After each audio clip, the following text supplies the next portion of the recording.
Stop the Nazi Games indeed. Hallo allemaal, daar zijn we er weer. RHTV live vanuit het mooie Limburg. Ja, en natuurlijk gaan we eventjes Maastricht aanwijzen op de kaart. Zo, we streamen live vanuit Maastricht. In het zuiden van het mooie Nederland. Yeah, so we are streaming live from Maastricht in the south of the Netherlands, and we're going to talk politics and geopolitics, of course.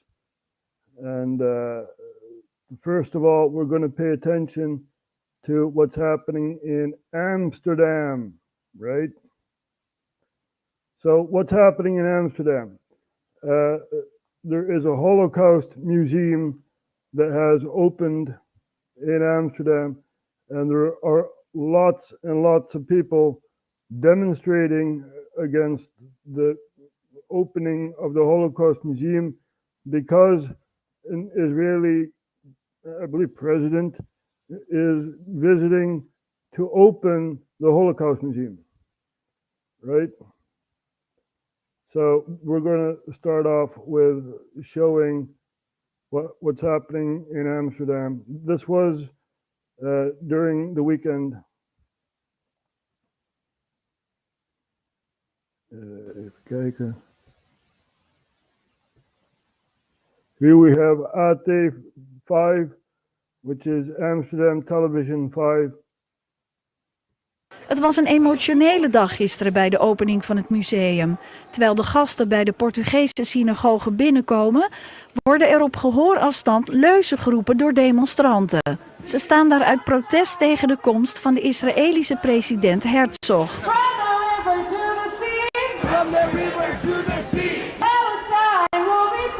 Later, bij de entree van het Holocaustmuseum, wordt het protest nog heftiger op het moment dat de openingshandeling wordt verricht.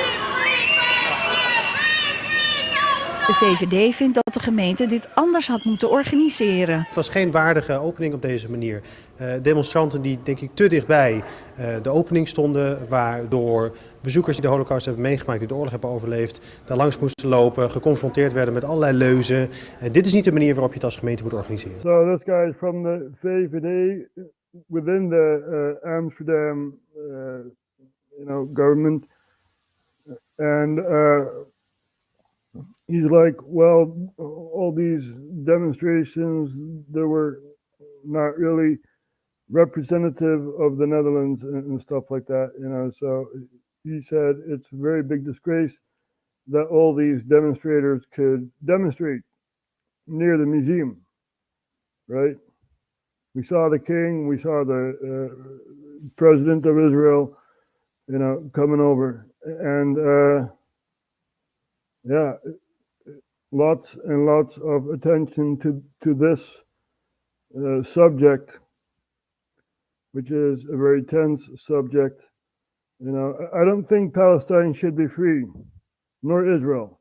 I think the Levant should be free from radicals, right? Whether it's Hamas or Netanyahu with his right-wing party, the Levant must be free from radicals. That's my opinion. So, wait, I got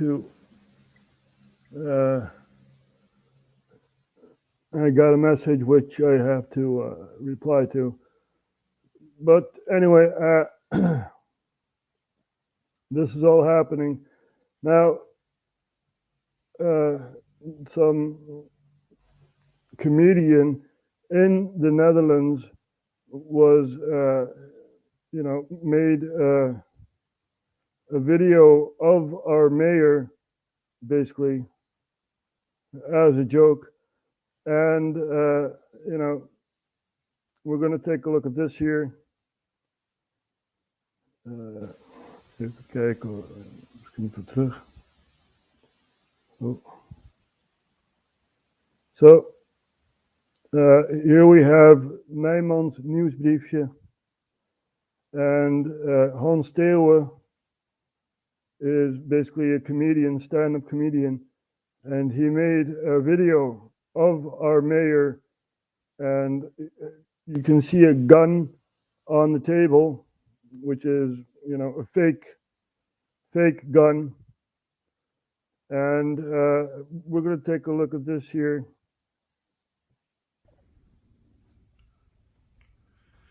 In een stad als Amsterdam, waar mensen nog elke dag de pijn voelen van het koloniale verleden en de slavernij, is het ongelooflijk belangrijk dat mensen de verbinding blijven zoeken en met elkaar in gesprek blijven gaan. Daardoor kan het zijn dat er soms groepen zijn die bijvoorbeeld lijden aan een collectief minderwaardigheidscomplex, uitgelokt door een andere, kleinere minderheid die succesvoller is, dat de gevoelens van die grotere, gefrustreerde groep belangrijker zijn op een bepaald moment dan van die kleinere, succesvollere minderheid. Met andere woorden, soms is het onvermijdelijk dat er eigen en Joodse harten gebroken worden om een mooie en diverse omelet te maken. Dat is ongelooflijk belangrijk. So he's basically talking about two groups, right? One small group that is very successful and the other group that feels offended.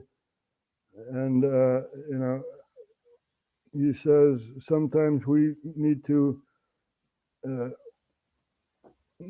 break a few Jewish feelings to make an omelet or something like that. Anyway, there is a fake gun on the table, right?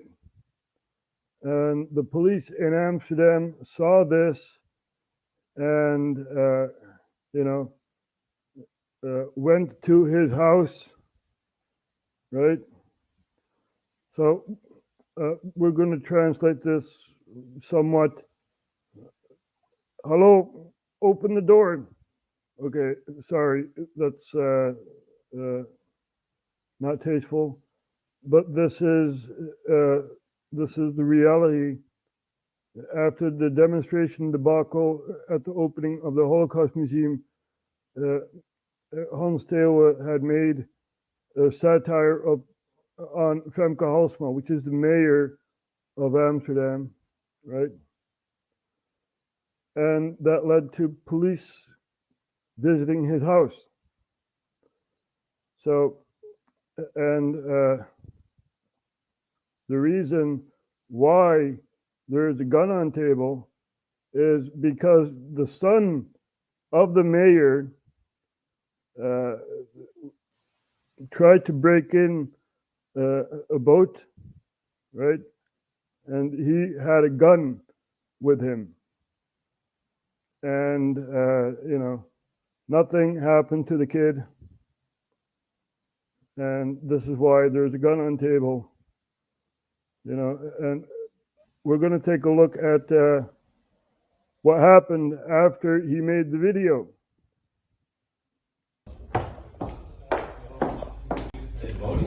Hier is voor ons allemaal, dus die komen we ophalen.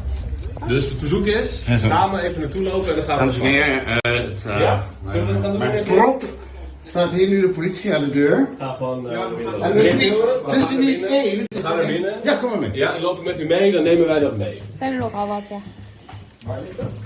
En geen gefeliciteerd, niet? Oh.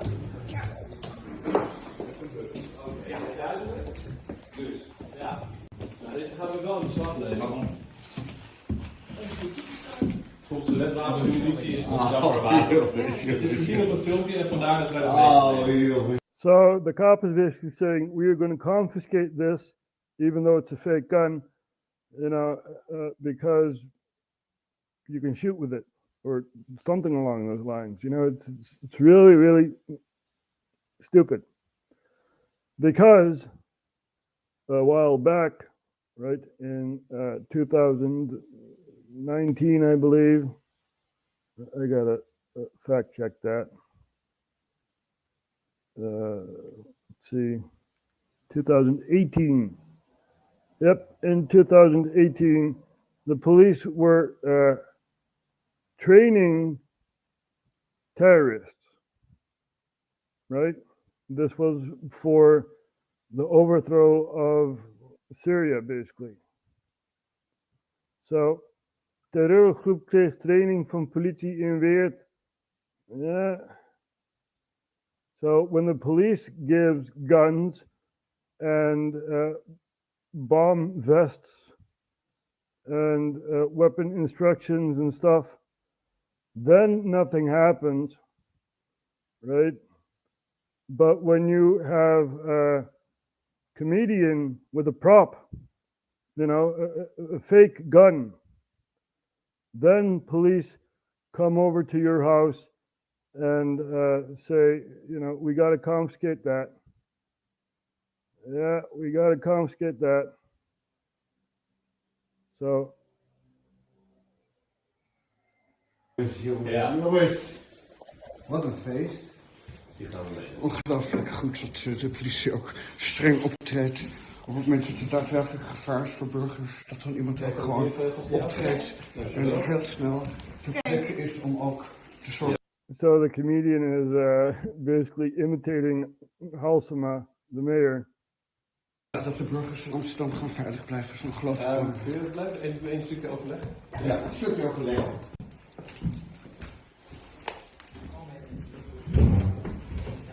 So you see how many people are visiting his home for a prop gun, right? A fake gun, right?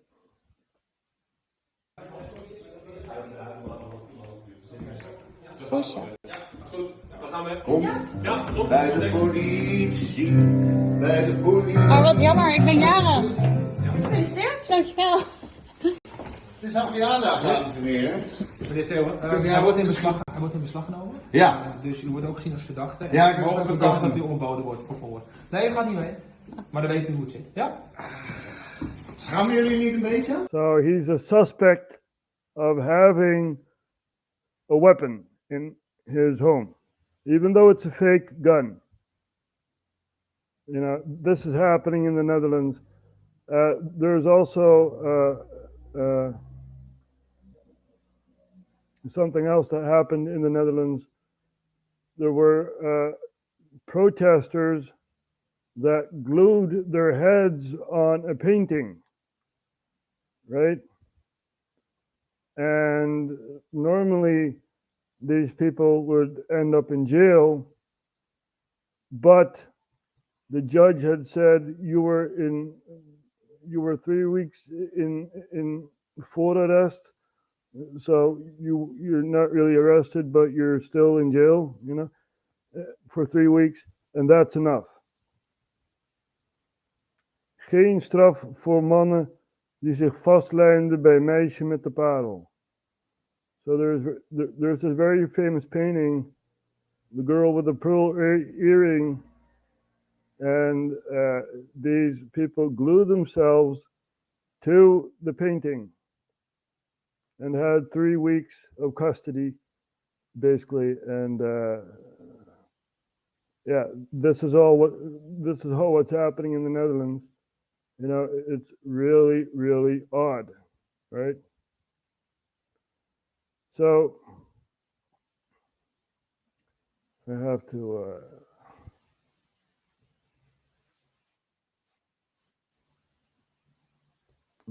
give a link to someone.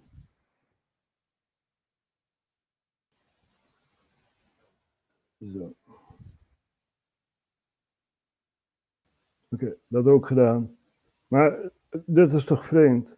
So 3 activists that glued themselves to a painting more than a year ago, a year and a half ago, get no sentence. Nope, nothing wrong there. So if you glue yourself to a painting in the Netherlands, you won't get any, fine, maybe 3 weeks of, detention, but that's it. Yep, that's it. So we're going to take a look at this here, at these odd people gluing themselves to a painting. It's not really, the painting has like a glass in front of the painting. So it's not really damaged or something like that. Wat is die dan nou aan het doen? Hey! Ja, wat is die dan aan het doen?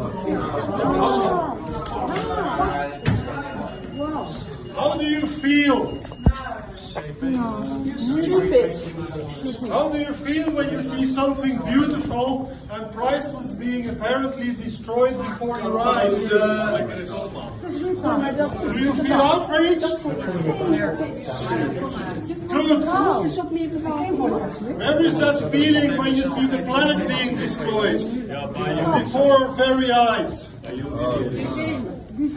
Obscene. Oh no! Hey, shame on you. This painting is protected by glass. It's just fine. Shut up. Take away from there. Vulnerable people in the global south, they are not protected. The future of our children is not protected. So these people just walk away. You know, you had 3 weeks of confinement, and yeah, that's enough of a sentence. You know, this is all happening in the Netherlands, and you know, very, very odd to say the least, right? You know, you have a historical painting made by one of the famous painters, I believe it's Rembrandt, right? So, yeah, you have a cultural object here, and people glue themselves on a cultural object. It's like, oh my God, really? And these people get away with it, you know? It's all for the environment, right? So, this is all happening in the Netherlands. Police supporting terrorists, right? Giving them training. You know, nothing wrong there. Gluing yourselves to a painting, nothing wrong there. Nope, nothing wrong there. This is how you destabilize a country. So, we're also going to take a look at what's happening outside of the country. And we're going to take a look at a very famous person. He's been in many, many movies. And he's like, this is too weird for me. So I'm going to leave and, you know, settle elsewhere. And for all the people who have followed it, you know, we are talking about Sylvester Stallone. He's moving to Florida, or he already moved. This was 2 weeks ago. So we're going to take a look at this here. After long, hard consideration, your mother and I have decided it's time to move on and leave the state of California permanently, and we're going to go to Florida. Wow, he's getting a warm welcome, too. Cue the Rocky theme music this morning. Actor Sylvester Stallone announcing on his reality show, The Family Stallone, that he is permanently leaving California, moving right here to the Sunshine State.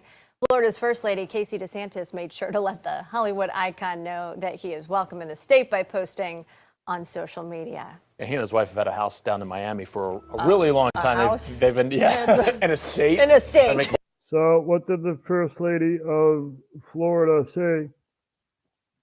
Welcome to the free state of Florida. In addition to respecting and protecting your God-given constitutional right to be free, you can also buy toothpaste without having an armed guard in CVS to unlock it for you. Yeah. So that's all happening in California, I guess, you know, because, you know, California is gone. Everyone is leaving California, all the famous actors, you know, because of this woke bullcrap. You know, it's all really insane. It really is insane. They have that Governor Newsom, right? Nuisance. You know, he hasn't done a thing for California.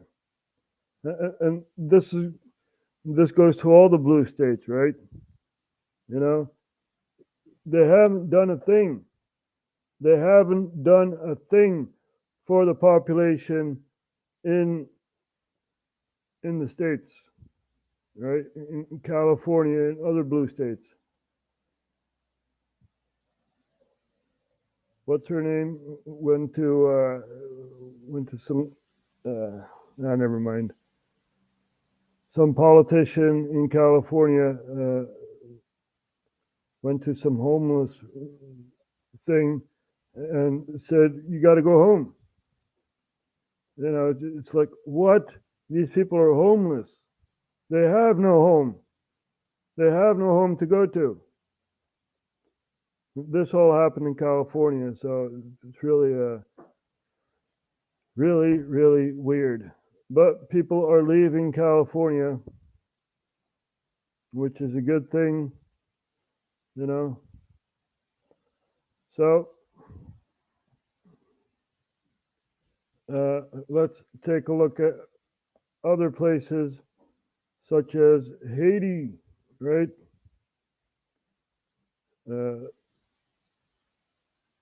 Wait,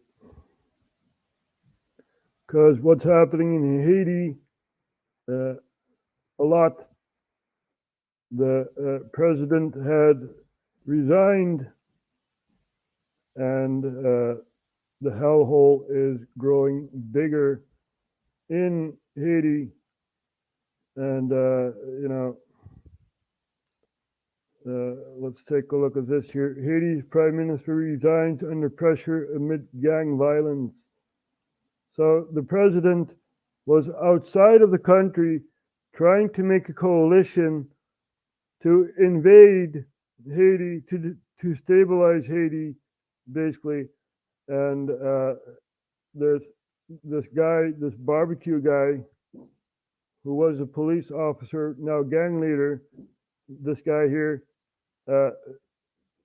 he said, if the president comes back, then we'll take care of it. And the president, who was selected, not elected, right?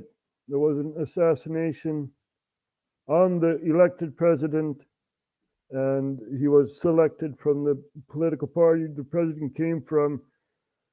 And basically, the Haitians are demanding new elections, and the president, for 3 odd years now, has said, nope, I'm president. So this is why there is gang violence in Haiti. But now he's not prime minister anymore. Of Haiti, saying he and his team. Whoa. This morning, Haiti descending further into chaos. After over a week of some of the worst violence the country has seen, the Prime Minister of Haiti overnight announcing his plans for resignation, releasing this video statement urging calm for the people of Haiti, saying he and his team will resign after the transitional consul is created. The resignation coming the same day leaders of the Caribbean nations held an emergency meeting over the crisis in Jamaica. U.S. Secretary of State Antony Blinken flew down to meet with the leaders, saying earlier Monday that Haitians cannot wait any longer for a path to... You haven't done a thing, Antony Blinken. You haven't done a thing. Right? The Middle East is still in war. You haven't done a thing. You're just there to you know, to give face, you know, but you don't care. You don't care for those Haitians, right? You do not care. You're just there to give face. Security, stability, and democracy. What we've seen in recent days, again, should remind us that the already challenging and difficult security situation It's now deteriorated even further. Instability has worsened in Haiti since the 2021 assassination of then Prime Minister Jovenel Moïse, and Ariel Henry then came into power. Best-selling author Mitch Albom runs an orphanage in Haiti and spoke to Today in 2021 when 17 members of a missionary group were abducted by members of a Haitian gang. There's not a lot of hope because you're right, the government has collapsed. The police, you can't trust. One of the most notorious gang leaders is a former police officer. But last week, gangs that usually fight each other banded together, attacking the presidential palace, the airports, even the prisons, releasing thousands of prisoners. Over the weekend, President Biden approved a military operation to airlift some non-essential personnel from the American embassy in Haiti. And we know, according to what consulars were saying last night, a traditional consul will select and appoint an interim prime minister. But the United Nations has said just in the last week alone, 50,000 Haitians have been displaced. So Hoda, humanitarian aid workers are saying time is of the essence. Terrifying situation there. All right, Marissa Parr for us. So we have that going on in Haiti, right? We gave background about Haiti in the last episode, and yeah, it's very, very sad to see what's happening there. So let's take a look at Al Jazeera. Let's see what they have to say. There. Israeli tanks target aid seekers. Okay, yeah, that's very good for well, it's not good, but it's yeah. Let's take a look at this here. It's sickening. Israeli tanks have targeted starving civilians seeking food, killing at least 9 Palestinians in Gaza. The attack took place at the Kuwait roundabout in the center of the Strip. The Israeli military has repeatedly targeted the location in recent weeks. Last month, Israeli forces killed more than 115 civilians near the same area. Hani Mahmoud joins us now on the phone from Rafah in southern Gaza. Hani, this area, Kuwait roundabout, it's a place where people trying to get aid seem to be repeatedly targeted by Israeli forces. What's the situation there? Yes, good morning, Gloria. And that's why people have been calling this area as a desert trap. But despite the dangers involved, and that is the Kuwaiti roundabout on Salah ad-Din Road, hunger and starvation and enforced dehydration and starvation just doesn't stop people from getting together. They're waiting for aid as they are largely hungry, in addition to the fact that they've been displaced and traumatized for the most part since the beginning of this genocidal war. 9 people have been killed so far. And in fact, the initial number was 7, and 2 just died in a Shifa hospital as there is no proper medical intervention whatsoever. The other 20-plus injuries inside the Shifa hospital are likely to lose their life right now because their injuries are very severe, and the hospital doesn't have the capacity to intervene and provide life-saving elements right now or treatment because it has been non-operational since it was stormed and largely damaged by the Israeli military in the past 3 months. This has unfortunately becoming the new normal for aid seekers and hungry Palestinians stranded in the northern part. It's good that they get aid, let these people survive, right? But it's bad that they are being shot at. They're human targets. It's really, really sickening. What a world that we live in, right? Where a prop is being taken over by cops. And, the Dutch government supports Israel.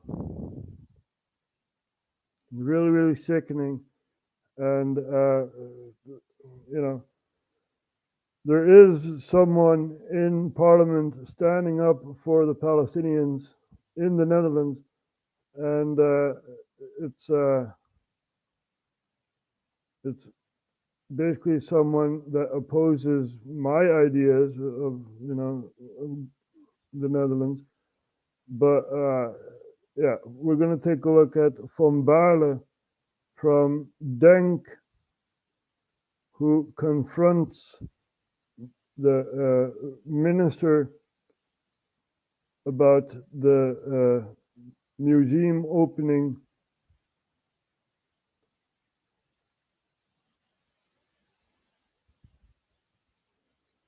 So here we have the interior minister, and we have Van Baarle asking a question to him. Voorzitter, er werd niet gedemonstreerd tegen de komst van het Holocaustmuseum. Iedereen vindt dat we de Holocaust moeten herdenken. Waar tegen gedemonstreerd werd, is de komst van Isaac Herzog, de Israëlische staatspresident, een oorlogsmisdadenhitser, die onderdeel is van de So he's basically saying there was no demonstration against the museum, the Holocaust Museum, but the visit from the important Israeli guy, president or whatever, you know, and that was a demonstration. You know, the demonstration was about that, not about the Holocaust Museum. So he's basically making separating the differences, you know. Israëlische regering die verantwoordelijk is voor meer dan 30.000 doden. En voorzitter. Ja, ik wil toch even... So he's saying the Israeli government is basically, you know, responsible for the death of 30,000 Palestinians. And the Speaker of the House says, wait a minute, you're going too far, right? Even iets van zeggen, want u gaat een staatshoofd, een bevriend staatshoofd, nu uitmaken voor oorlogsmisdadig. Dat gaat me 36 stappen te ver.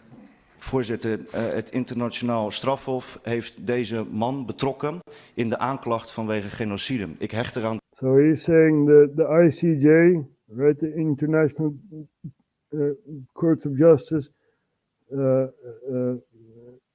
you know, identified him as someone causing genocide. Dat ik mijn mening in dit huis kan verkondigen. U gaat verder. Voorzitter, ik schaam me ervoor dat het Nederlands staatshoofd naast deze meneer is gaan staan, die onderdeel is van een Israëlische regering die op dit moment verantwoordelijk is voor meer dan 30.000 doden in Gaza, een humanitaire ramp. Mijn vraag aan de staatssecretaris is: waarom heeft de Nederlandse regering zich niet met alles ingespannen om ervoor te zorgen dat deze man niet kwam? So he's basically asking why the Dutch government didn't do anything to prevent this guy from coming to the Netherlands. 3 dingen. 1, ik neem aan dat ook Denk het eens is met het standpunt, voorzitter, dat iemand die beschuldigd is, nog niet veroordeeld is. En dat is een stelling, u bent iets niet kan als iemand ergens van beschuldigd is. Je bent pas iets als de rechter dat heeft vastgesteld. Een principe wat toch ook Denk zou moeten hanteren. Dat is 1. 2, voorzitter, het staat een ieder vrij om te demonstreren bij de komst van een staatshoofd uit een ander land. En te demonstreren tegen het beleid. Dus in dit... So he's basically saying you can demonstrate against people, you know, important people visiting the Netherlands. You know, and this guy doesn't even know what he's saying, basically. In dit concrete geval mag een ieder demonstreren tegen het beleid van de regering Netanyahu of de staat Israël. Hoe daarin woorden als Jodenraus en kankerjood passen, wens ik te betwijfelen, voorzitter. Dat zijn nadrukkelijk geen demonstraties tegen iemand uit een ander land. Dat is het doelbewust antisemitisch uitlaten tegen mensen die gewoon in de Nederlandse samenleving thuis horen. Dat werd gezegd tegen een slachtoffer van Demjanjuk. Nou, dan moet je je doodschamen, voorzitter. En dan het derde punt, voorzitter. Waarom... So basically he's, you know, saying Demjanjuk there are victims of that and stuff like that. And you have to respect that, you know. Heeft de regering er niet voor gekozen om aan de heer van de president van Israël te vragen of hij niet wilde komen? Daarop moet ik het antwoord schuldig blijven, voorzitter. Dat weet ik niet. So he does not know why the government didn't do anything to prevent the president to come over to the Netherlands. They're seen as a friend, you know. I don't see Israel as a friend, but my government does. So, yeah, this is all happening. And he's basically saying, you know, he's not sentenced yet by a judge. He's suspected, right? And someone suspected, you know, you can't really say you can't enter the country when you're a suspect. This is how the Netherlands works. It's really, really weird, is it not? You know, plak jezelf aan een schilderij vast en er gebeurt niks. Politie geeft trainingen aan terroristen, er gebeurt niks. Een buitenlands staatshoofd die verantwoordelijk is voor een genocide, kan gewoon in Nederland komen. Ja, niks aan de hand? Nee, niks aan de hand. So, it's really, really weird. We are living in the twilight zone. Ja, we leven in de twilight zone, mensen. Ja, echt waar, serieus. Dit kan niet langer goed gaan. En, ja. Wat moet je daarop zeggen? Oh ja, there were elections in Portugal, right? We also kind of covered that when we went live previously.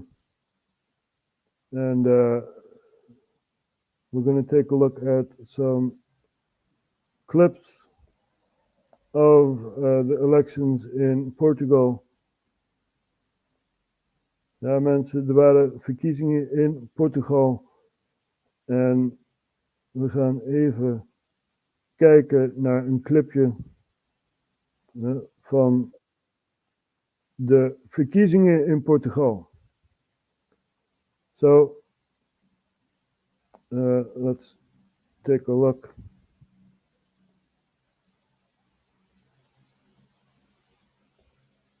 Here we go. Portugal's election. Another win for the right in Europe. So the left is losing political ground in Europe, as predicted on RHTVLive, right? We talked about this. Wilders is also basically a right-wing politician, and even in the Netherlands, we want a right-wing cabinet, but they are still forming a cabinet. So let's take a look at Portugal's election. This video is brought to you by Brilliant. On Sunday, Portugal went to the polls for its second general election in just over 2 years, a few months after the Socialist Party's majority government collapsed in scandal. The election was nominally won by a coalition led by centre-right Social Democrats, but they fell a long way short of a majority. And in some sense, the real winner was Chega, an anti-establishment right-wing upstart who won an impressive 48 seats. So in this video, we're going to have a look at Sunday's election results, what they say about Portuguese politics, and what's going to happen next. Before we start, if you haven't already, please consider subscribing and ringing the bell to stay in the loop and be notified when we release new videos. So let's start with a bit of context. Like many European countries, since becoming a democracy in the 70s, Portuguese politics has been dominated by two parties: the more left-wing Socialist Party and the more right-wing Social Democrats. Because Portugal uses a broadly proportional electoral system, these two parties usually have to form coalitions with smaller parties to form a governing majority. For context, Portugal uses a proportional representation electoral system, with multi-seat constituencies, with seats within these constituencies allocated via the de Hond method. Because the de Hond method implies a relatively high vote threshold, which in turn disadvantages smaller parties, this means that big parties generally receive slightly more seats than votes. Nonetheless, the system is still broadly proportional, which means outright single-party majorities are pretty rare in Portuguese politics. In fact, this has only ever happened 4 times. The Social Democrats won outright majorities in 1987 and 1991, and the Socialists won outright majorities in 2005 and 2022. Yep, you heard that right. Only 2 years ago, under the leadership of Antonio Costa, the Socialists won a 120-seat majority in Portugal's 230-seat legislature, on 41% of the popular vote. This was Costa's second successive win at the ballot box, and his success sparked interest in the international media about why Portugal seemed immune to the wave of anti-establishment right-wing politics sweeping Europe. Unfortunately for centrist dads everywhere, Costa's government was permanently mired in scandal, with 13 ministerial sackings or resignations in just its first 18 months, and collapsed late last year after prosecutors raided a number of government departments as part of an investigation called Operation Influencer into alleged corruption surrounding lithium exploration and hydrogen projects. Costa formally resigned after the budget on December the 8th, and elections were called for March the 10th, i.e. Sunday.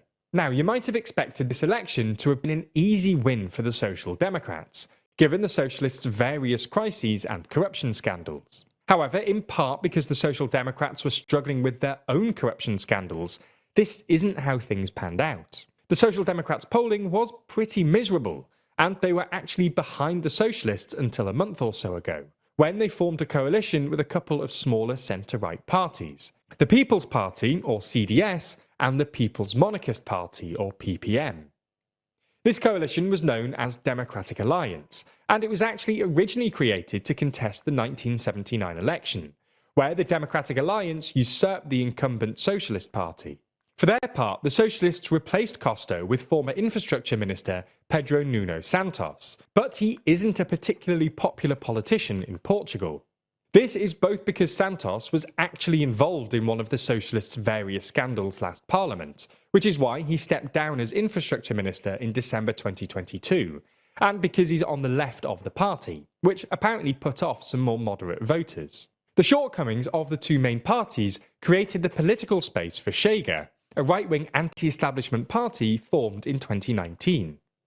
We've done a whole video on Chega's policy platform in the past, so go and watch that if you want to know more. But the TLDR is that they're on the right on cultural and social issues, especially stuff like immigration, but their economic policy is less consistent. Their manifesto sounds very right-wing. It includes stuff like shrinking the state and cutting taxes, but they've come out in support of some more left-wing big state policies recently to broaden their electoral appeal, including a higher minimum wage, state ownership of various industries, and generous agricultural subsidies. Anyway, according to provisional results, the election was won by the Democratic Alliance, who took 29.5% of the popular vote and 79 seats in the 230-seat legislature. The Socialists came close behind, with 28.7% of the vote and 77 seats, and Chega came in third, with 18.1% of the vote and 48 seats. Now, this election has been described as a victory for the right in much of the international media. Of course, this is in some sense true, given that the centre-right Democratic Alliance won a plurality and the right-wing Chega came third. But as we see it, this election was as much, if not more, about the collapse of Portugal's political establishment. The two established parties won less than 60% between them, one of the lowest collective shares in Portugal's democratic history, and many Portuguese people apparently feel that the two-party duopoly has just failed to get to grips with some of the structural issues affecting Portugal's society and economy. Where have we seen this before? For the people, intensely watching RHTVLive, where have we seen this before? Where the left and the right You know, the two leading parties have been, you know, neglected. Where have we seen this before? Remember George Galloway? Remember him? Well, George Galloway is now in Parliament because he won a by-election, right? So, and this is in Rockdale, that's above Manchester, in the area of Manchester, and he basically won. And you also had a repairman who stepped into politics, and he came into second place. So all the people don't believe in the political establishment anymore. We're going to take a look at this here.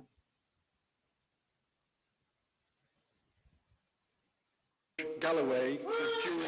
A stunning Commons comeback by George Galloway, and Keir Starmer's worst nightmare. Keir Starmer, this is for Gaza. You have paid and you will pay a high price for the role that you have played in enabling, encouraging, and covering for the catastrophe presently going on in occupied Palestine in the Gaza Strip. Then from the count, Mr. Galloway headed back to his campaign HQ to address his jubilant supporters. There are thousands of people here whose hearts are breaking over what's happening in Gaza. The candidate Labour disowned over his comments on Israel, Azhar Ali, came fourth behind an independent and the Conservatives. And another former Labour MP, Reform UK candidate Simon Danchuk, came a humiliating sixth, prompting his party leader to accuse opponents of dirty tricks. Our candidate has suffered vile, racist abuse and death threats. Our staff have been intimidated. We've had to move them from accommodation. We've had to engage security guards. Our business supporters have been threatened with being firebombed. While Mr. Galloway's win was widely predicted, a surprise was independent David Tully coming second, well ahead of the established political parties. I wanted to really try and break the mould of Labour, Tories, and that's what I feel with it. That's the guy, that's the repair guy. You know, he basically fixes automobiles, I believe, or something like that, you know, basically a mechanic. And he went into politics, into the local election, and many, many people voted for him. This gives hope for the new parties, right? And who knows, it may bring some change. So, yeah. Don't hold your breath, you know, because all these people, it's all self-interest. You know, I believe this guy, this mechanic, he does it for ideological reasons, right? He has, you know, the moral high ground here, but the rest is all self-interest. Even Galloway, even though he does stand up for the Palestinians. So, you know, it's all self-interest. That's politics for you. So, yeah. We see the people breaking free from the paradigm, right? From the two-party system. We see it in Portugal. We see it in England.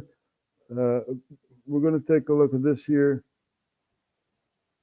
All right, Alexander, we have to talk about the elections in Portugal. And the mainstream media is once again saying this is the rise of the far right. I despise this left-right narrative, I really do. But anyway, this is the rise of the far right, and they're talking about the Chega party, which I believe they came in third place, but I'm looking at the numbers now. I'm not sure what place. I do believe they came in third, but the rise is phenomenal. They went from 12 seats 5 years ago to 48 seats in these elections. Not 12 seats in 2022 to now 48 seats in the 230-seat parliament in these elections, and they could be playing the kingmaker, I guess, if they decide to form a coalition with one of the winning parties. Most likely, it'll be the center right party. If they do decide to form a coalition, then they could be in government. What do you think of what's happening in Portugal? The Social Democrat-led, the Democratic Alliance is the center-right party that they could form a coalition with. The other party that is pretty much even with the Democratic Alliance is the center-left Socialist Party. So those are the two top parties, and then you have Chega right underneath them. Great position to be in. It's a very good. In theory, it is a very good position to be in. And of course, if things were to follow the normal democratic book, well, clearly there's been a big swing to the right in this Portuguese election. I'm going to come back to this issue of left and right because I agree with you, by the way. But anyway, there's been what is being referred to as a swing to the right. And you would expect that the centre-right party would therefore go into coalition with Chega. That coalition would have a clear majority in the Portuguese parliament, and it could provide a clear government to Portugal, which would be consistent with what one would assume is the wish of at least a plurality of the Portuguese electorate. Except apparently that isn't going to happen. Because again, what we're actually discovering is that the centre-right party and the centre-left party, which is of course the socialists, have an awful lot more in common with each other than the centre-right party does with Chega. Now, coming to Chega, I've been researching it. It is a by no means unusual conservative, nationalist, Catholic, I suspect, party. I wouldn't call it, from what I've read about it, far right. It's not apparently opposed to NATO. It is skeptical about the EU. It is deeply opposed to immigration. It is nationalist. It supports family values. And by the way, it supports Ukraine. So, I mean, it's got, in some ways, a set of policies which, once upon a time, would have been considered fairly mainstream on the right in Europe. But it's skeptical about the EU, it's nationalist, and it wants to take steps to stem immigration.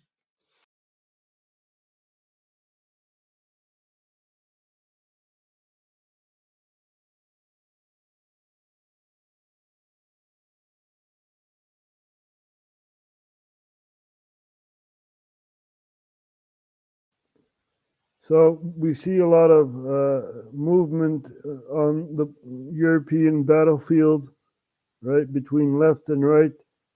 And to give context, you used to have a king and you had the left side of the cabinet, you know, which had their own ideologies, and the right side of the cabinet, you know, they all supported the king, basically, and basically it's two sides of the same coin. right? What we see now in Europe on the European ideological battlefield, we see that lots and lots of countries are basically turning to the right side. And we see that in the Netherlands. We see that in Sweden. We see that in other countries, right? Which we predicted on RHTVLive. You know, Europe is swinging towards the right side because the left side has been in power for so long, and people are sick of it. People are sick of the LGBTQZ people, the rainbow colored people and stuff. People are sick of it. People want normalcy back. You know, we want normal stuff. We want to teach our kids history and not how to masturbate, you know. But there's an ideology that's taken over our political class, and you know, it's stowed upon the population. Deal with it. You know, it's weird. It's really, really weird when you see a guy with a beard swimming with females, you know, and ending up first. So like, what? What, really? You're twice as tall, twice as broad, you know, long strokes and stuff like that. And you're ahead of these women. Of course you are. You're a guy. You're not a woman because you say you're a woman. You know, you're a guy. And you win in the female competition. It's like, what? We want normalcy back. Right? Ja, we willen normaal worden. We hebben allemaal een massapsychose gehad. Lang niet allemaal. Maar heel veel mensen lijden onder een massapsychose. En die zitten daar nu nog steeds in trance onder. En ja, heel veel mensen pikken dat niet.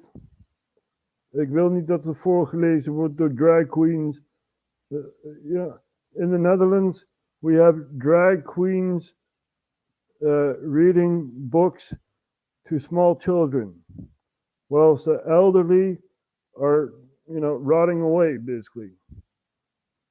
Why don't these drag queens go to the elderly? Waarom gaan deze drag queens niet bij oudere mensen? Ja, de oudere mensen pikken dat niet. The old people are like, no, go away. We don't want you. You know, young minds can be influenced and stuff. You know, we've seen this in fictional books. Aldous Huxley, Brave New World. Now, let's take a look at a short of Brave New World. So,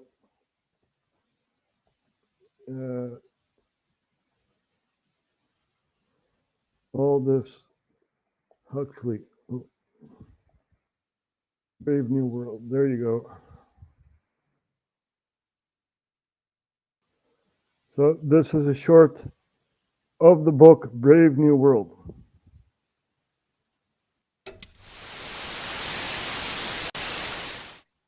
Brave New World is about a futuristic society that has tried to create a perfect community where everyone is happy.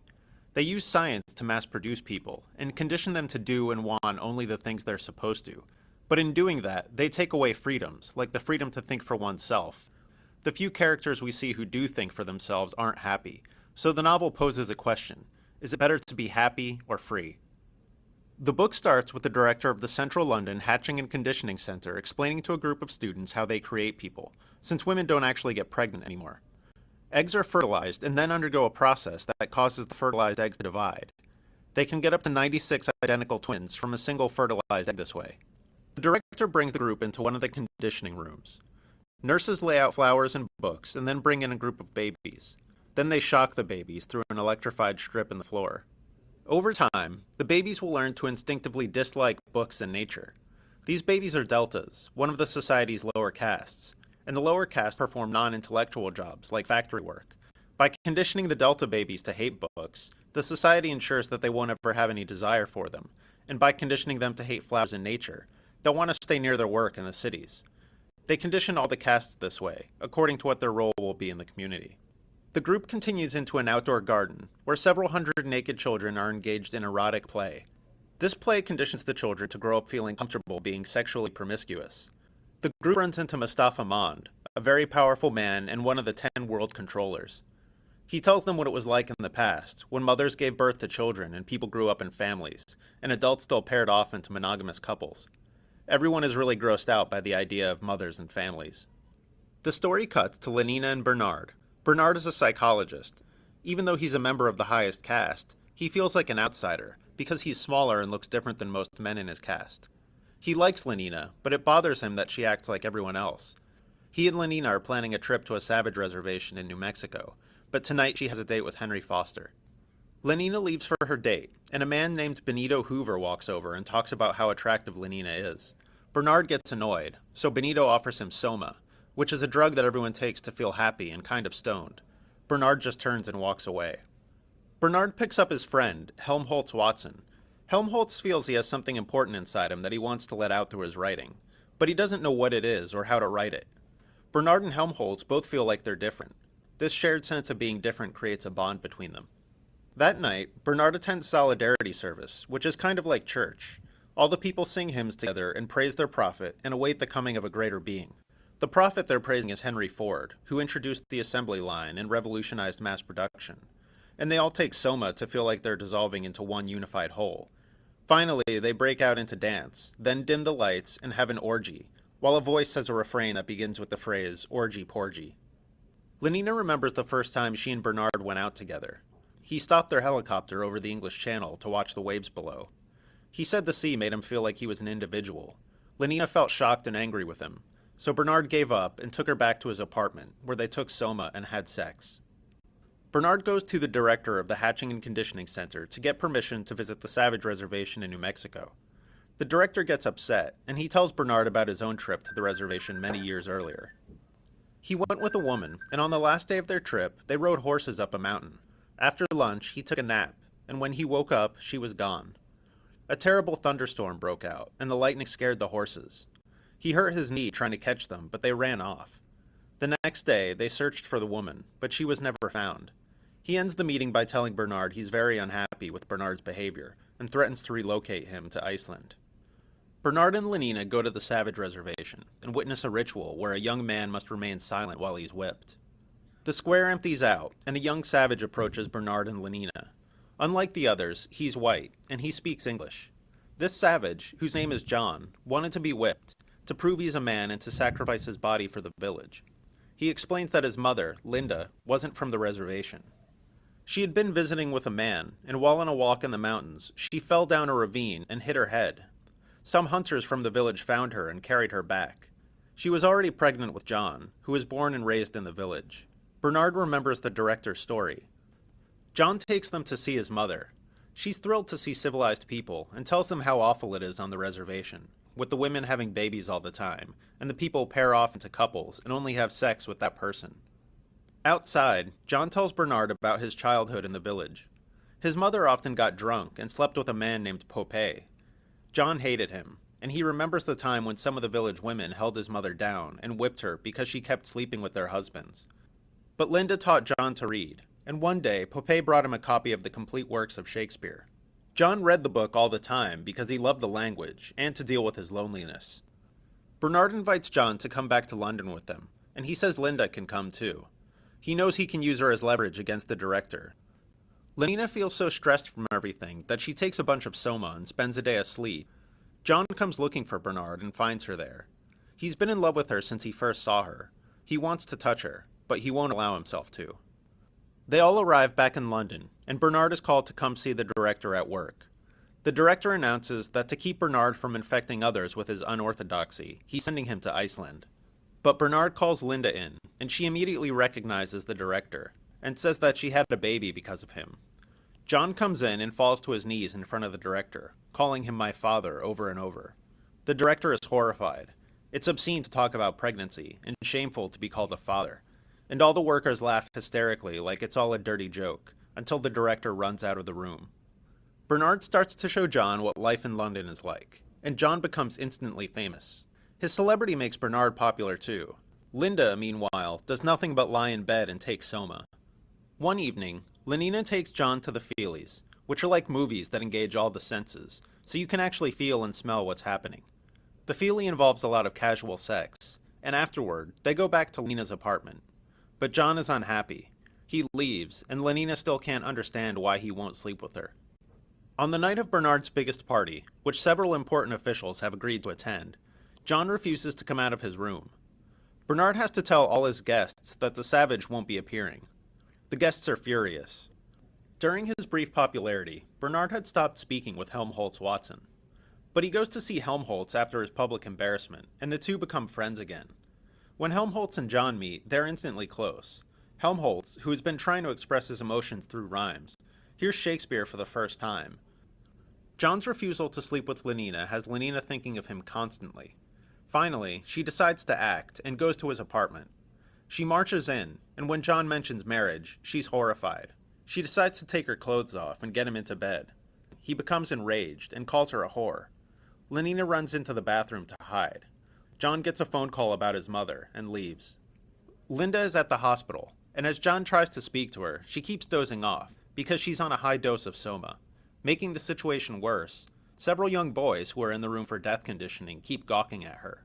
Then Linda dies, and as John rushes out of the room, he shoves one of the boys over in a rage. In the hospital's vestibule, John runs into a group of workers getting their soma rations. He freaks out and starts shouting that soma is poison. He says they're all slaves, and he's going to make them free.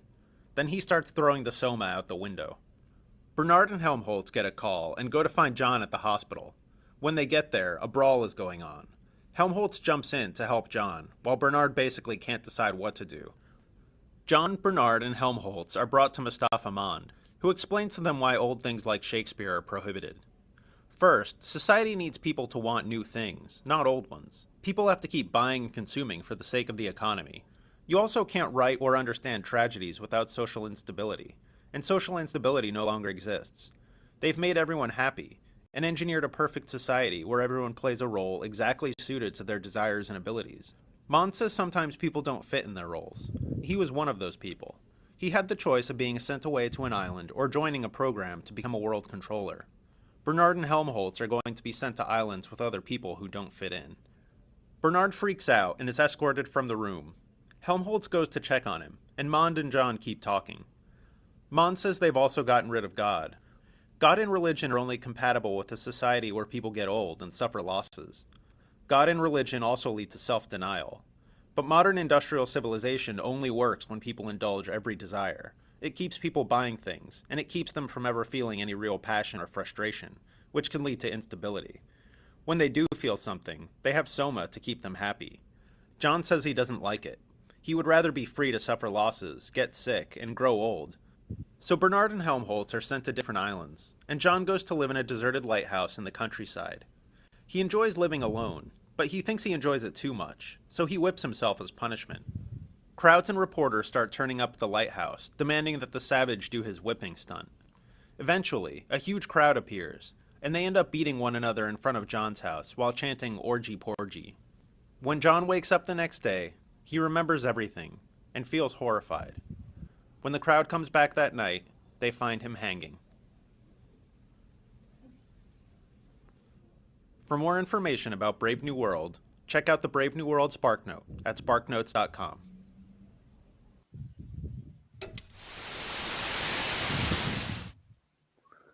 So the underlying question of Brave New World is, would you be free or would you rather be happy? Right? We see a lot of comparisons here with Soylent Green. What? Yeah, Soylent Green. It's a movie. Soylent Green. They're people.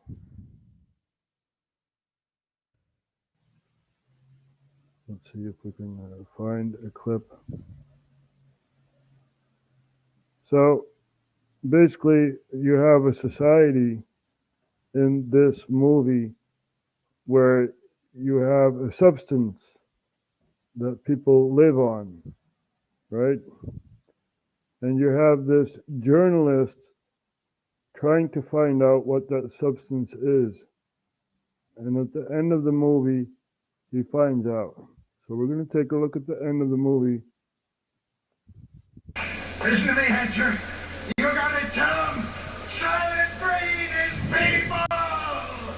We're gonna stop them somehow! So now you know Soylent Green is people, right? So, yeah, that's also a comparison. And, you know, this is how society works.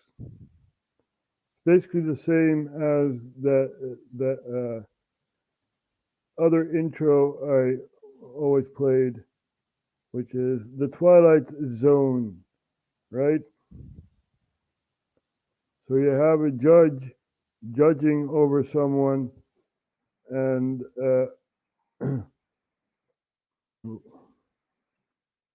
Twilight Zone, obsolete man.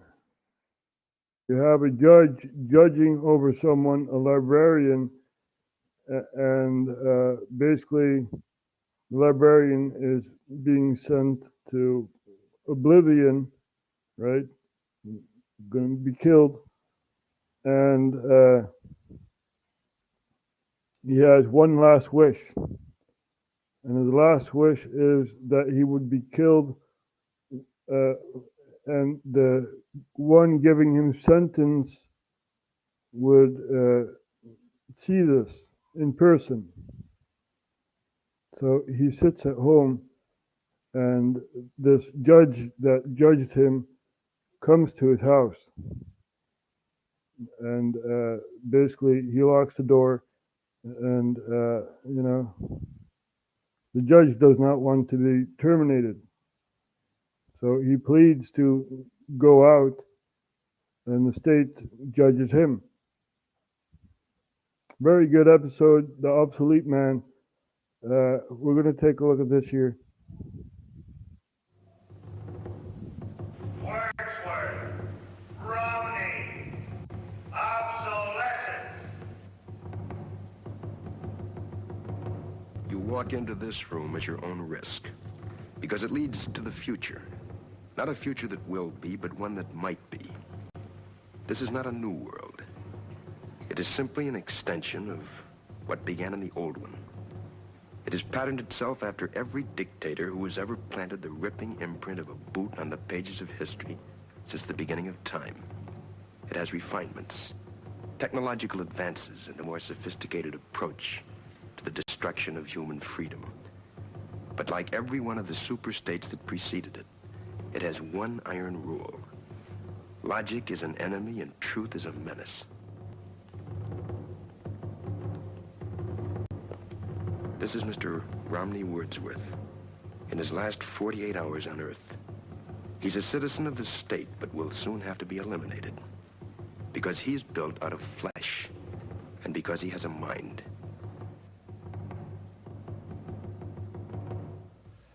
You've been under investigation, Mr. Wordsworth, for the mandatory period of 1 year and 11 months. You're found to be obsolete. The purpose of this hearing is to make a finding in the matter and make a sentence accordingly. Do you understand that, Mr. Wordsworth? Your occupation, Mr. Wordsworth? A librarian. A librarian. Having to do with books. Yes, sir. Books. Since there are no more books, Mr. Wordsworth, there are no more libraries. The field investigators in your sector have classified you as obsolete. Your rights are as follows, Mr. Wordsworth. You are to be liquidated within a period of 48 hours. You are obsolete, Mr. Wordsworth. A lie. No man is obsolete. You have no function, Mr. Wordsworth. You're an anachronism, like a ghost from another time. I am nothing more than a reminder to you that you cannot destroy truth by burning pages. You're a bug, Mr. Wordsworth, a crawling insect, an ugly, misformed little creature who has no purpose here, no meaning. I am a human being. Delusions, Mr. Wordsworth. Delusions that you inject into your veins with printer's ink. The narcotics that you call literature, poetry, essays of all kind, all of it an opiate. You have nothing but spindly limbs and a dream, and the state has no use for your kind. I don't care. I tell you, I don't care. I'm a human being. I exist. And if I speak one thought aloud, that thought lives, even after I'm shoveled into my grave. The Chancellor, the late Chancellor, was only partly correct. He was obsolete. But so is the state, the entity he worshipped. Any state, any entity, any ideology that fails to recognize the worth, the dignity, the rights of man, that state is obsolete. That state is obsolete. We see it everywhere, right? Haiti and stuff like that. You know, this is a not too distant future. We see physical media going away, right? In the time that I grew up, this was during the Nintendo, Super Nintendo age, you know, Sega and all that. You had game consoles, right? You were supposed to put it in the game console itself, and you could play the game. Now you can download games, right? And you don't need to go to the store. You don't need to do this or that, or you know, you even get updates and stuff like that, you know. So physical media is disappearing. During the pandemic, right? It's pre-planned. We know that. You had basically no access to theaters, right? We could not go to the movies. So Netflix and all those other streaming sites grew bigger, and Hollywood invested in that. And it's a bubble. It's a bubble, man. You know, it's about to burst. We see Sylvester Stallone leaving California, right? Going to Florida. So it's a bubble that's about to burst. You know, and we're watching the situation unfolding, and yeah, it's really, really hard to say what the future will look like.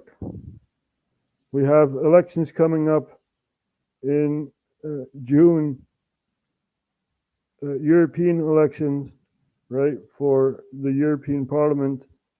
And we see all these countries moving towards the right. And we'll also see that lots of parties that are participating within the European elections will be right-wing parties. You know, the left will freak out. Really, really freak out. You want to see how the left freaks out in the Netherlands? So we had elections on 22 November last year, and we see people demonstrating against the results of the election.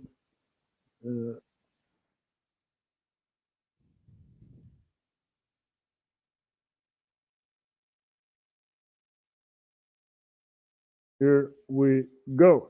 Hundreds in Dutch city of Utrecht protest electoral win of Geert Wilders. This is the left freaking out.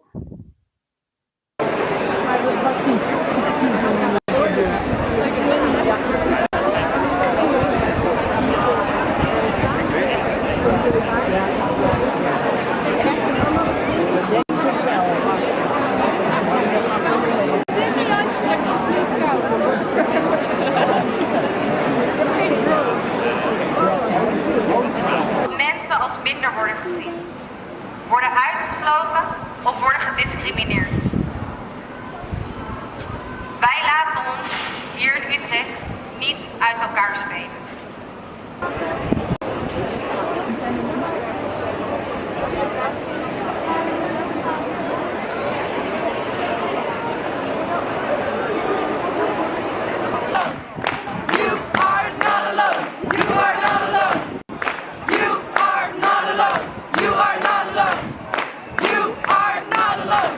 You see all these lefties freaking out?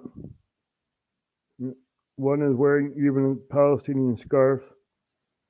Yeah, I'm also wearing a Palestinian scarf for the Palestinians, but this is an electoral vote. People voted, and people voted for Wilders, and the left is freaking out. Basically, we have 4 parties that are going to make a coalition or not. One of the parties stepped out of the coalition talks, and 2 parties are like, that one party, that Wilders, we're not going to make, we're not really certain if we're going to make a coalition with that guy. So it's a stalemate in the Netherlands, and people are really freaking out, and if Wilders becomes prime minister, who knows what will happen in the Netherlands? Who knows? You are not alone. So we have a Dutch person. I don't know her background or whatever, but she says, "I am Muslim." So that's pretty odd. Mag ik ook zelf ook een foto maken? Zeker.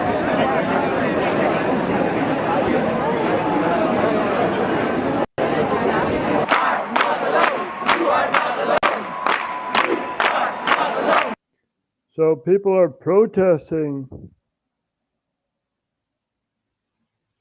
a democratic vote, basically. It's like, what? Can't you guys just get along? Het maakt mij niet uit of je links bent of rechts bent georiënteerd. Je bent Nederlander. Daar gaat het om. Je bent Nederlander. You are Dutch. That's what it's about. Not left, not right. It's about your country. The country that you live in. And the country that I live in is growing more and more violent. Right? We saw a stabbing of an elderly couple a few episodes ago. It's growing more violent. And I don't know why these left-leaning people, I don't know why they all say, come on in. Come on in. Jullie zijn welkom. Jullie zijn welkom in ons land. Jullie zijn... Het is wel een leuk deuntje. Let's see if we can find this. There we go. So we have Syrian people coming to the Netherlands, even though we don't know who all these people are. We don't really care. You know, war in Syria, even though we support a proxy trying to overthrow the Assad government. No one looks at that. No. But we have people singing for the Syrian refugees in the Netherlands.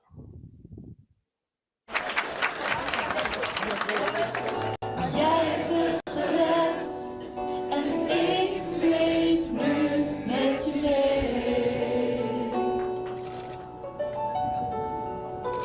Jij bent welkom, welkom in mijn land. Jij bent welkom.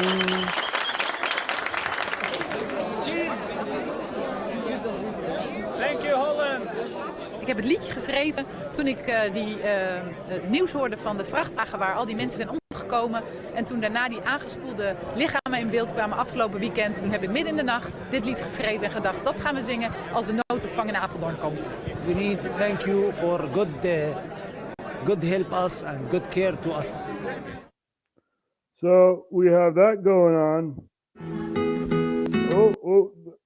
De Maatschappelijk. Dat kan natuurlijk niet. Nee, dat Benny Nijman. Nee, dat is copyrighted material.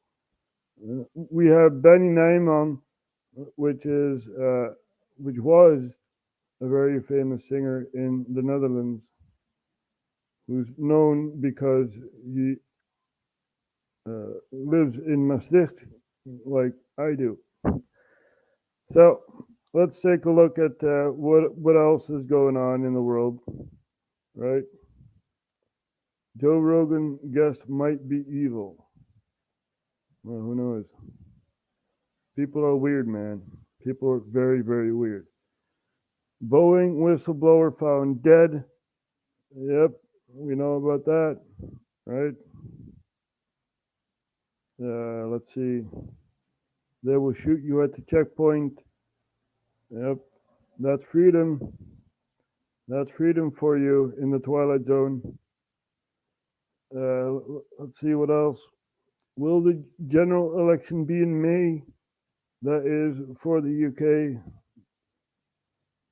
We're going to take a look at this year. Very interesting. This video is brought to you by Brilliant. In a poll conducted last week, YouGov found that the public clearly prefer an earlier election to a later election, with 1/3 of respondents saying they'd prefer the election to take place in spring 2024. However, it isn't really up to the public. The power to call an election lies entirely with the Prime Minister, and his only constraints are that it has to take place before January 2025, and he has to give the Electoral Commission 25 working days to organise the election. So, in essence, to figure out when the election is, we need to figure out when Rishi Sunak wants. No one voted for you, Rishi Sunak. You were selected, not elected, right? So basically, no one in the UK voted for you. The people have the right to out you as a prime minister, right? And, when they don't want you, they don't want you. Bye-bye, pack your bags, go away. Don't stay in politics like that war criminal, Tony Blair, who lied about the weapons of mass destruction together with his friend, George Bush. It to be. The conventional wisdom right now is that the election will take place in the second half of 2024. Sunak himself has already actually stated that this was his intention a couple of months ago. My working assumption is we'll have a general election in the second half of this year, and in the meantime, I've got lots that I want to get on with. However, since the budget statement last week, there's been an increased amount of speculation that Sunak might have changed his mind, and that he could actually be about to hold the election in May, potentially on the 2nd, the same day as other local and mayoral elections. So in this video, we're going to have a look into the possibility of an early election, why some people think this is going to happen, and what this would mean for Rishi Sunak.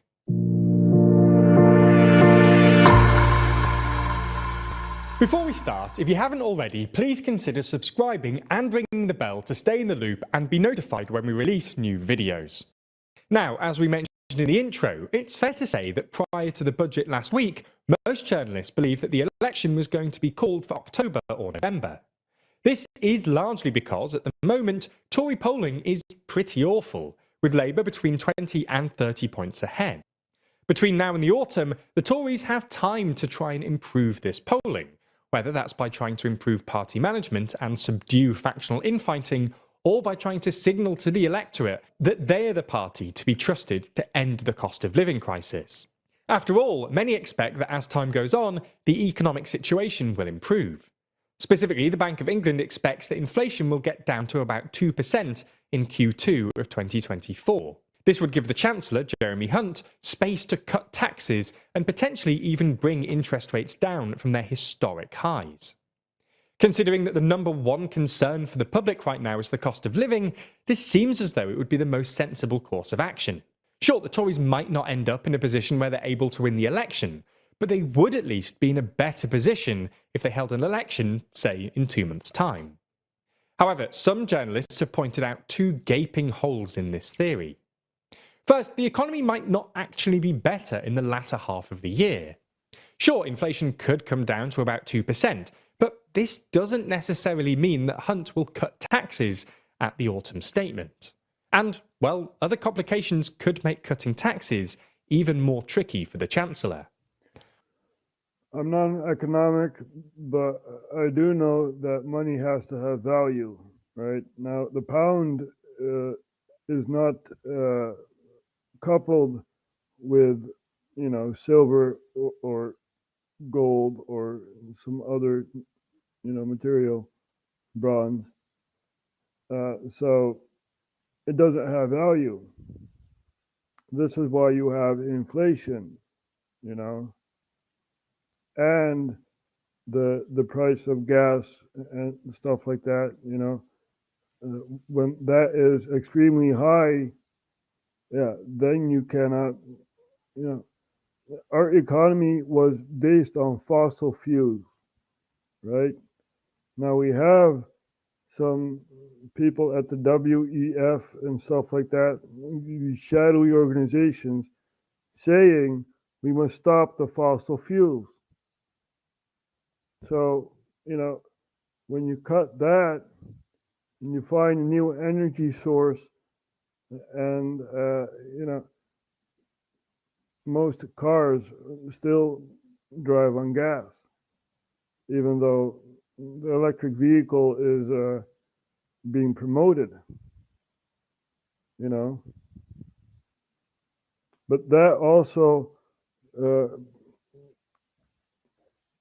gives inflation, right? So the inflation comes with a transitional period where we are stepping off of fossil fuels and trying to find new resources for all our countries, to survive, basically. It's also an energy war, right? If we look at the intervention in 2014, not Ukraine, but Gaza, right? It was because Israel found a gas bubble in the sea where near Gaza, And instead of, giving those Gazans some gas themselves, nope, we're going to take it. Yeah, you guys got Hamas over there. Yeah, we're going to take it. I'm not lying. I'm not making this up. Kijk of we kunnen vinden.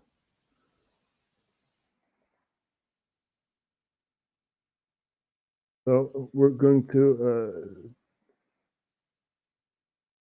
try to find an article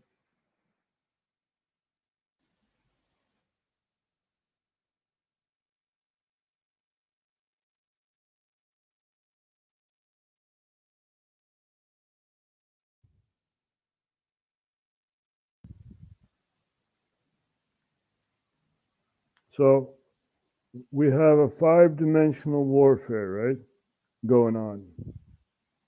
People must understand this. It's also about energy. Why do you think there was a civil war in Syria? Now, let's get the map, right? So Saudi Arabia and Qatar had made an under the table deal with Turkey for a pipeline. And the pipeline would go straight through Syria, right? And Assad said, nope, we're not going to do that. Nope, nope.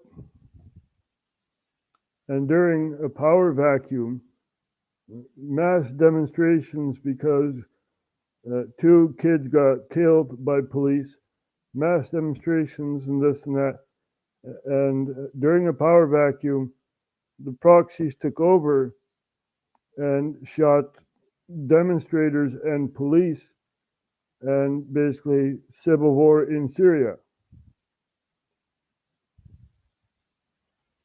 And this is about the gas pipeline, right, that was supposed to have gone through Syria. And Saudi Arabia and Qatar would profit from it. And Turkey would have a gas export towards Europe, right? So Europe would not be dependent on Russia. This is also a reason why the Nord Stream pipeline was bombed. And we still have not found out, we do have a suspicion though, who bombed the pipeline, right? The Netherlands says Russia did it. Russia bombed their own pipeline, even though, just turn off the gas. Very easy. It's insanity. And this is why we are, having an anti-Russian stance. You're not allowed to talk about Russia in a positive way. Otherwise, you're working for the Kremlin. You're working for the Kremlin. RHTVLive, you are working for the Kremlin. You talk about Russia. Oh, that's bad. Bad.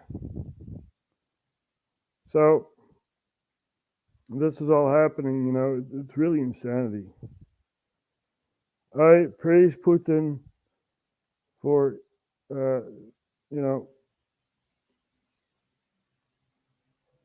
basically stopping the corona madness that was spreading through Europe, right? Because, we needed to wear masks and stuff like that, social distancing and blah, blah, blah, blah. We're doing it for each other, blah, blah, blah, blah, blah, blah, blah. And once there's a war in Ukraine, everything is gone. All the measurements, even the curfew is gone. Now I am allowed as a Dutch citizen to go out after 9 o'clock without being arrested or being fined. Suddenly. And this happened, the intervention happened in February 2022, right? This is the tail end of the pandemic, where people were still very, very concerned about their health, wearing masks and stuff like that, insanity. But Putin, because of his intervention, the COVID's gone. So that's a good thing, right? So it's, what a world we live in, right? You're talking about Russia. You are a Russian spy. Oh, you're a Russian spy. Talking about Russia. Oh, that's bad. You're not allowed to talk about Russia. We are democratic. Talk about the Netherlands. Yeah, huh?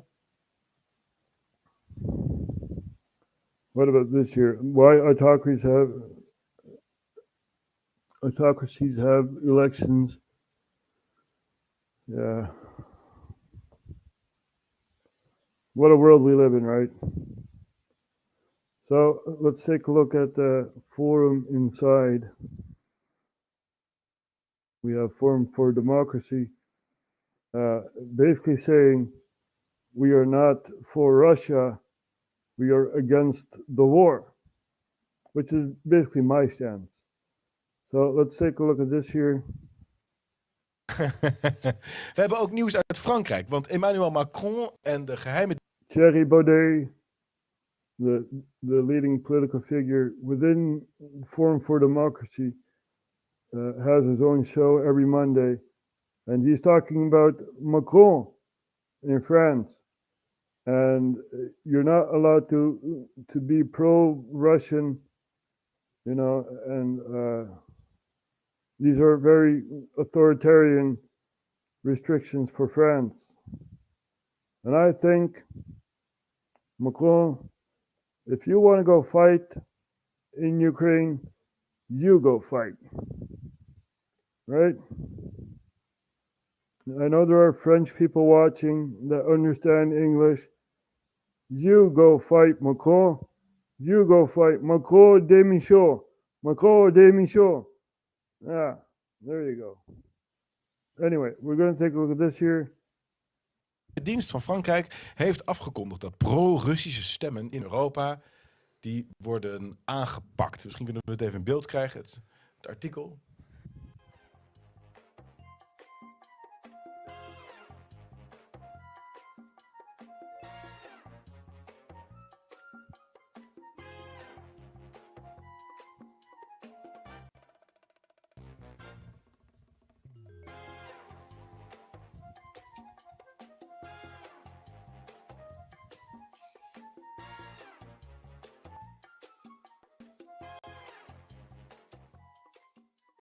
Ja, dat betekent dat wij waarschijnlijk als pro-Russisch gecategoriseerd worden en dat wij waarschijnlijk in de gaten gehouden moeten worden en andere stemmen. Het is toch raar hè, dat als je voor vrede bent, want we zijn helemaal niet pro-Russisch, maar dat je zo wordt gelabeld. Dat iedereen die het waanzin vindt wat we nu aan het doen zijn met die oorlogszucht, dat die meteen in het Russofiele kamp wordt geplaatst. Ja, ik ben met Ik de Burger, dat is mijn website, zijn we vorig jaar al begonnen met een opdracht aan de overheid, maar ze luisteren natuurlijk niet aan de Kamer. So this is a woman who was very active during the corona demonstrations and stuff.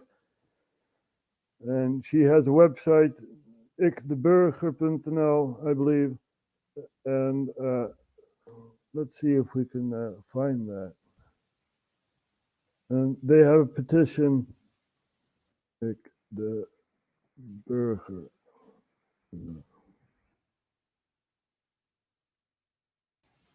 They have a petition against the actions of our government and stuff. She's really speaking out against the Ukraine-Russia war and the Dutch stance on the Ukraine-Russian war, right?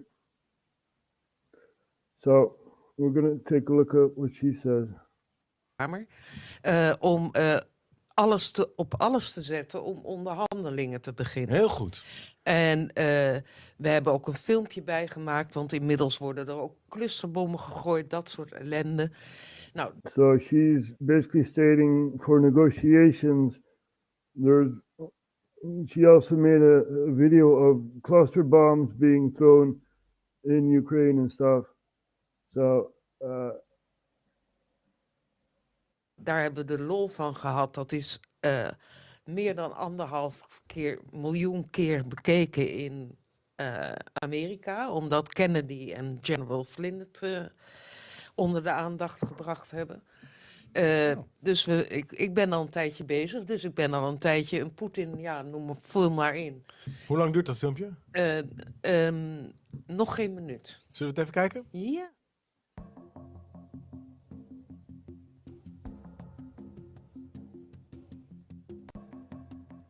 We recognize that cluster munitions create a risk of civilian harm from unexploded ordnance.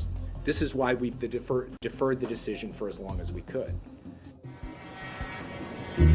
Cluster bombs can be dropped from an aircraft.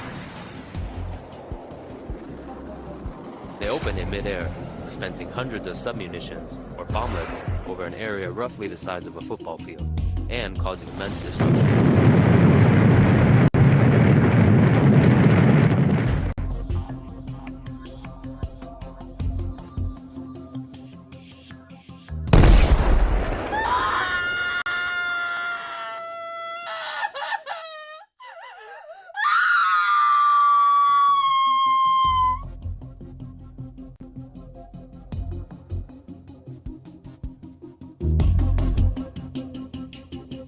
You know what needs to be done. You have the power to do it.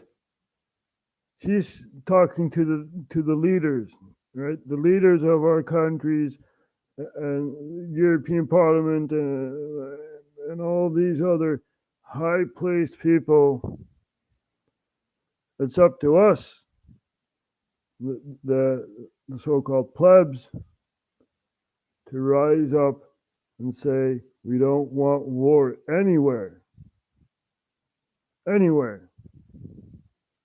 Whether it's Ukraine, whether it's Israel, whether it's Sudan, whether it's Myanmar, whether it's somewhere else, we do not want war. We want peace. We want stability. We want a happy life. I do not want to go to the front lines of Ukraine and give my life for a prime minister who has broken up my country. Right? Screw that. It's our war. No, it's not. I never declared war against Putin or the Russian Federation. You did. You did, Rutte.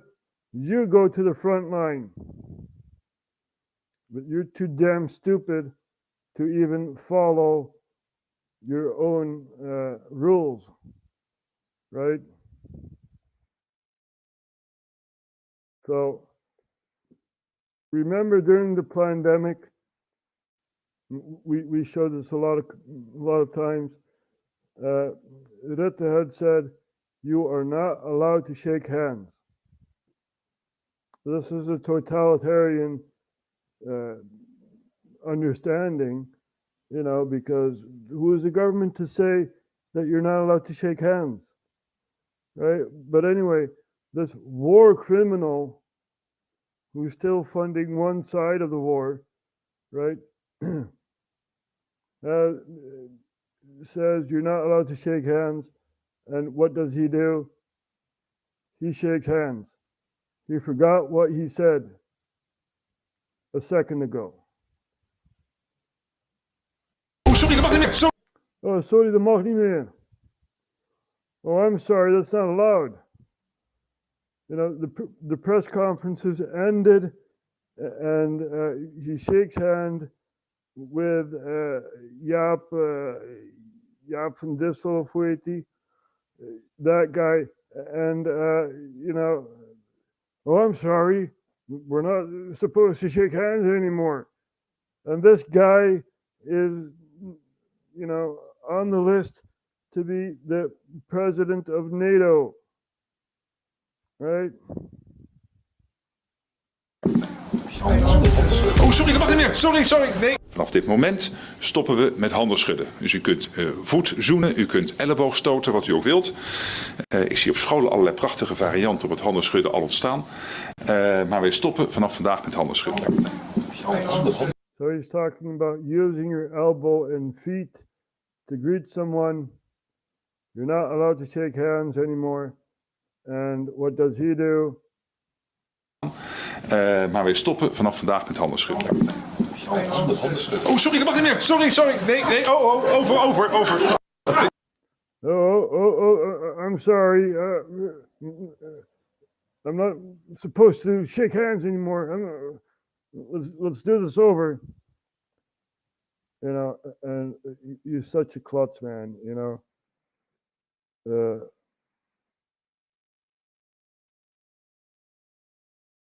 There is a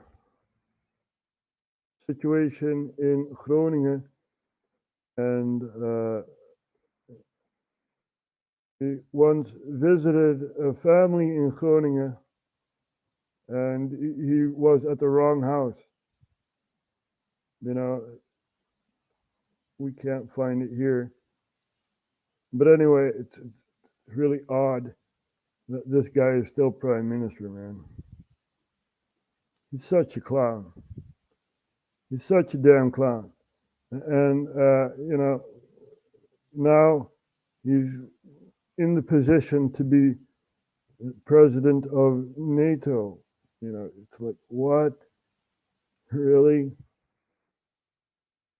Let's see if we can find it.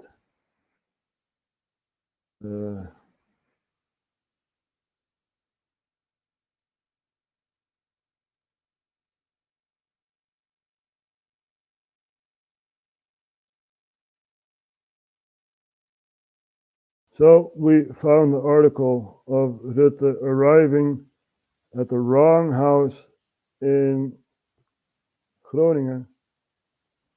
And first of all, we're going to show where Groningen is, right? For the international audience. It's way up north.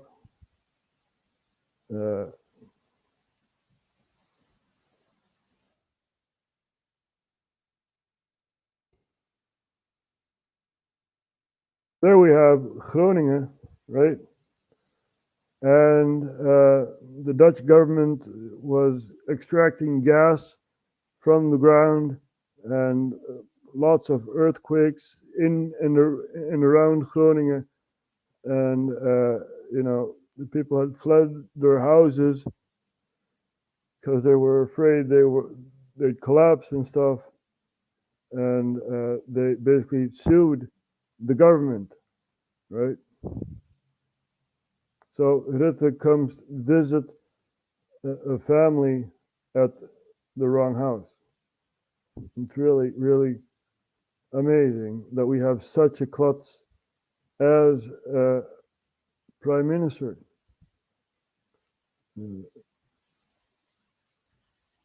There.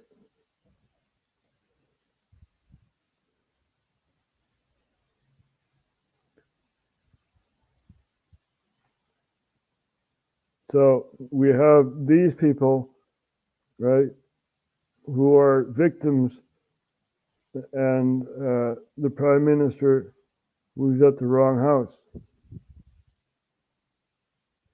Morgen. Morgen. Mogen geen handen schudden? Nee. Doe het even zo. Met de elleboog. Goedemorgen. Elleboog. Ja.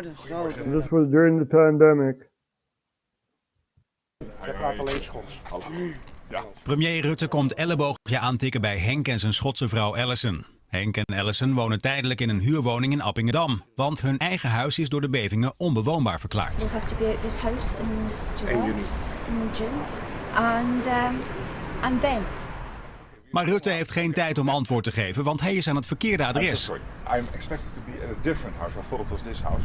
Okay. To speak as people were suffering from the... Wij zijn toch net zo goed gedupeerd? Ja, snap ik. Maar ik ga nu naar de mensen waar ik verwacht was. Okay. Thanks. So, this guy wants to be head of NATO, right? Screw you, Rutte. It's your war. You go to the front lines. You're not sacrificing my Dutch friends and, you know, the Dutch people. You go to war. You go to war, Rutte. You can't even find the right house.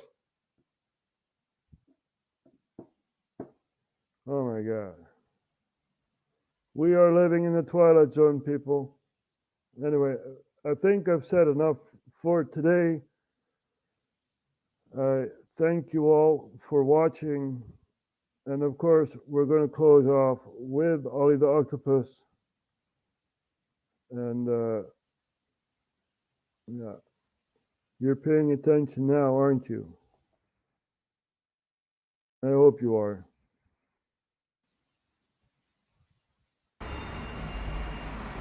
This is the scene over South London. I'm here in Fulham. It's the 10th of August, and look what we have flying around. Strangely enough, if that bus will get out of the way. We will never forget the London riots, right? We will never, ever forget that. And we will never, ever forget Boris Johnson, who was then mayor of London, was partying at Downing 10 Downing, whilst everyone was, having to stay at home and stuff like that. It's really amazing. This guy, there was a peace treaty for Russia and Ukraine in Istanbul, Turkey, and this guy, he said no to the peace treaty. We are going to support you, Ukraine. You go fight on. When he was prime minister, right? You're a snake, Boris Johnson. You should be in jail. Let Boris speak! I just want to say thank you to everybody who's come out here today to volunteer to help clear up the mess of last night. Thank you. You are the true spirit of this city. In the streets of London, the peace has been disturbed. Fires burning everywhere, the language of the unheard. There's a generation thwarted with no ownership and pride, and fat cats with bellies as wide as the rich and poor divide. A broken social contract, bottom up austerity. Oh, we can condemn it, but we're paying attention now, aren't we?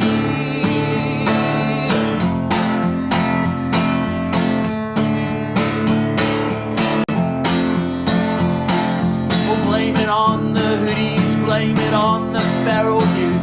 But remember, you were young once and you cared about the truth. We sold out to the free market, made a couple of billionaires, and all we got was this mess and McDonald's everywhere. Keep unemployment high, keeps the cost of labour low, keeps young men out on the streets, and well, what do you know?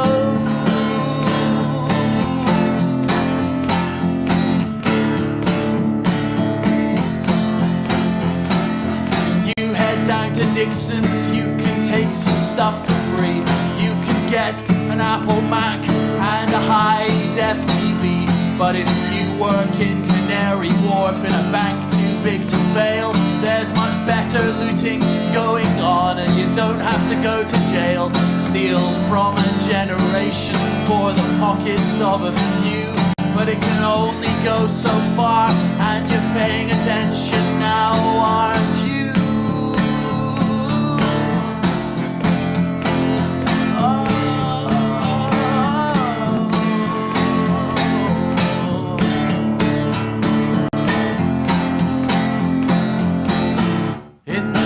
Of London, the peace has been disturbed. Fires burning everywhere, the language of the unheard. There's a generation thwarted with no ownership and pride, and fat cats with bellies as wide as the rich and poor divide. A broken social contract, bottom up austerity. Oh, we can condemn it, but we're paying attention now, aren't we?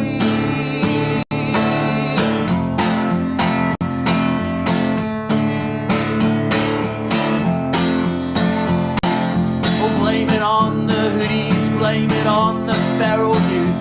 But remember, you were young once and you cared about the truth. We sold out to the free market, made a couple of billionaires, and all we got was this mess and McDonald's everywhere.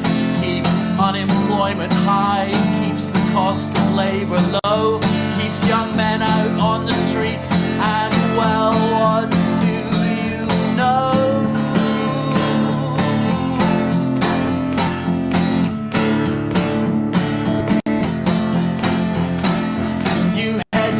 Dixons, you can take some stuff for free.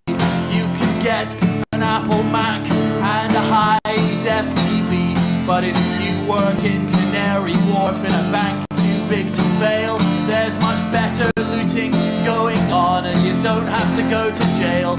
Steal from a generation for the pockets of a few, but it can only go so far, and you're paying attention now, aren't you?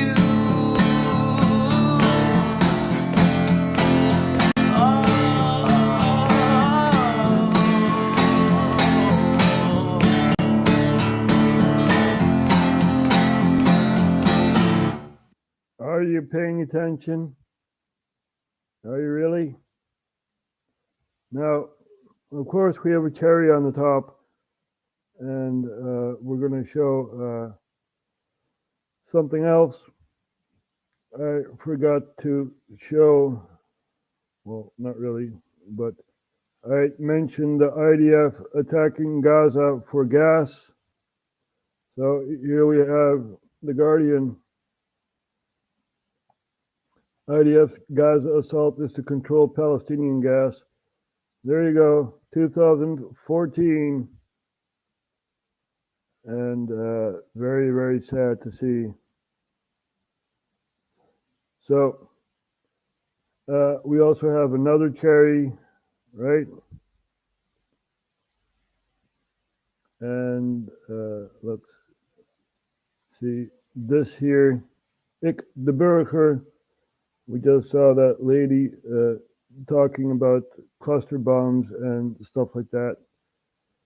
So this is her website. And yeah, let's hope that we are paying attention. I thank you all for watching, and we'll see each other next time.